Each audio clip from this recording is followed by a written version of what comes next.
hustesya ko man digat.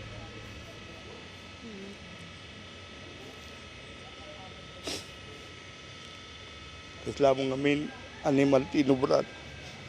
Nanya tibason ko man tiputo ko man. Tiniliudalat ako mga kasta.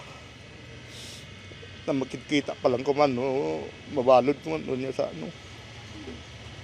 Sakit lang unay tinakam ko.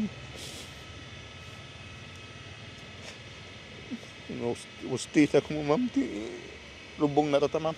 Narigat nga awaten ni Tatay Romel, ti panakapalto-paltog, arason ti nakatayan ti 23 tawen nga anak na, ani J.L. Dexter Baile, iti paset ti Barangay Cardona Dolores Abra, pasado alas 11 itay bigat. Awan ti amuna, no anya ti gapuna, ti kaadda ti putot nga iti nasa o alugar, idinto residente daytoy iti Calabas South Bangged. Dagos met ang nagresponde ti pulisya, kalpasan ang naawat dati report iti napasamak a pamaltog. Dagos mat nga nagresponde ti kapulisan tayo, ket na danunan day dyan nga at dadagi mapapati nga napaltugan ni dyan nga nakapaklib binti abay ti kwanan abay ti kalalaw na.